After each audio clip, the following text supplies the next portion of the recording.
Charlotte's Web by E.B. White. Chapter 20.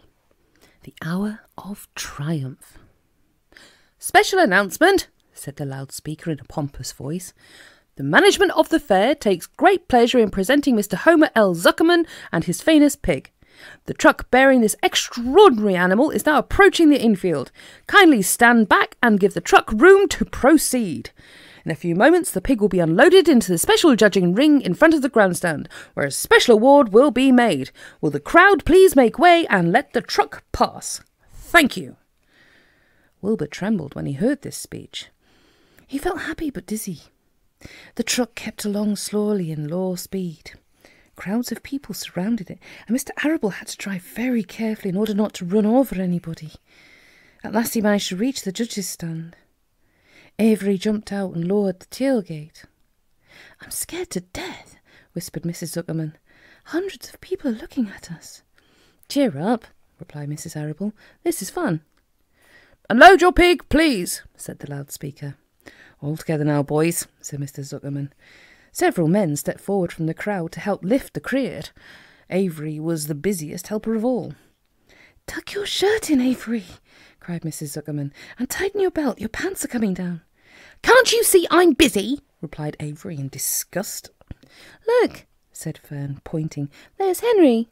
"Don't shout, Fern," said her mother, "and don't point." "Can't I please have some money?" asked Fern. "Henry invited me to go on the Ferris wheel again, only I don't think he has any money left. He ran out of money." Mrs. Arable opened her handbag.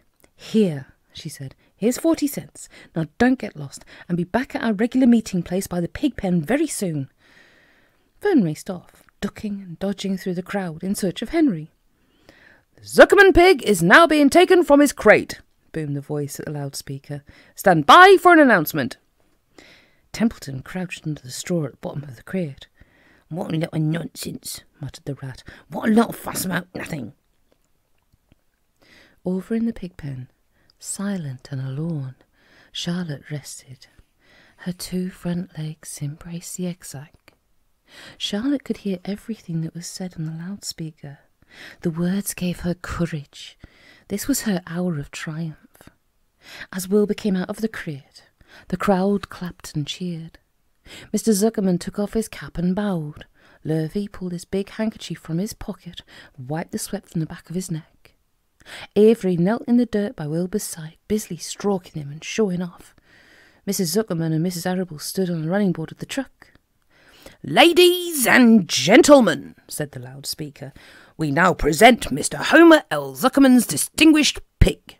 The fame of this unique animal has spread to the far corners of the earth, attracting many valuable tourists to our great state. Many of you will recall that never-to-be-forgotten day last summer when the writing appeared mysteriously on the spider's web in Mr. Zuckerman's barn, calling the attention of all and sundry to the fact that this pig was completely out of the ordinary. The miracle has never been fully explained, although learned men have visited the Zuckerman pig pen to study and observe the phenomenon. In the last analysis, we simply know that we are dealing with supernatural forces here, and we should all feel proud and grateful. In the words of the spider's web, ladies and gentlemen, this is some pig." Wilbur blushed. He stood perfectly still and tried to look his best. "This magnificent animal," continued the loudspeaker, "is truly terrific. Look at him, ladies and gentlemen. Notice the smoothness and whiteness of the coat. Observe the spotless skin, the healthy pink glow of ears and snout." "It's the buttermilk," whispered Mrs. Arable to Mr. Zuckerman. "Note the general radiance of this animal. Then remember the day when the word radiant appeared clearly on the web. Whence came this mysterious writing? Not from the spider, we can rest assured of that. Spiders are very clever at weaving their webs, but needless to say, spiders cannot write." "Oh, they can't they?" murmured Charlotte to herself. "Ladies and gentlemen," continued the loudspeaker, "I must not take any more of your valuable time. On behalf of the governors of the fair, I have the honour of awarding a special prize of $25 to Mr. Zuckerman, together with a handsome bronze medal suitably engraved in token of our appreciation of the part played by that pig.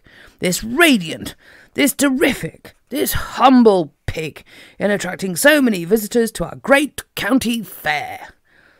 Wilbur had been feeling dizzier and dizzier through this long, complimentary speech.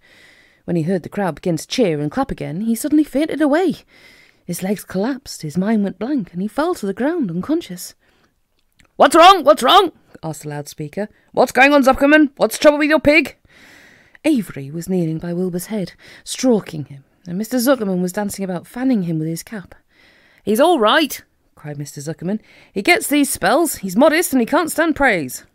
"Well, we can't give a prize to a dead pig," said the loudspeaker. "It's never been done." "He isn't dead," hollered Zuckerman. "He's fainted. He gets embarrassed easily. Run for some water, Lurvy." Lurvy sprang from the judge's ring and disappeared. Templeton poked his head out from the straw.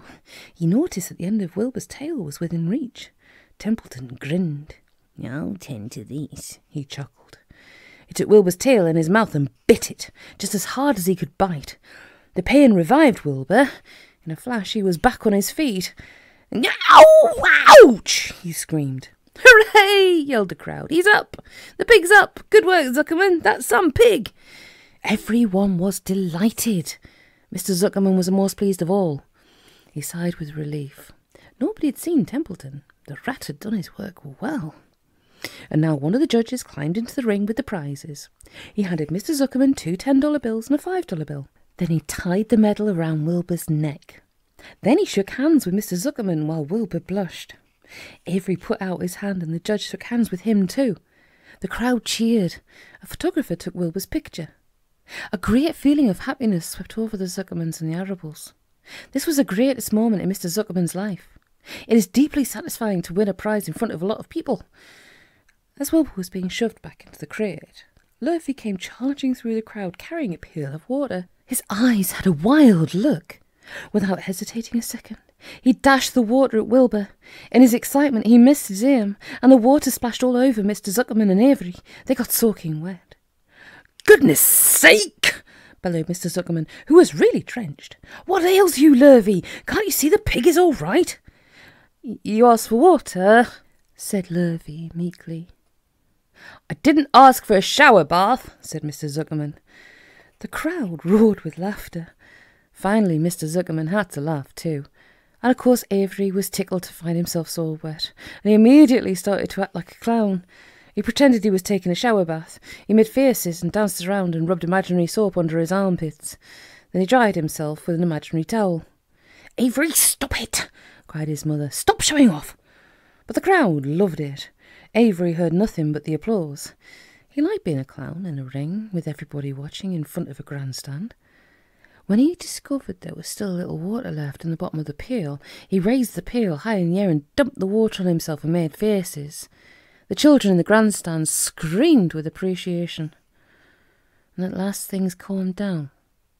Wilbur was loaded into the truck. Avery was led from the ring by his mother and placed on the seat of the truck to dry off. The truck, driven by Mr. Arable, crawled slowly back to the pig pen. And Avery's wet trousers made a big wet spot on the front seat.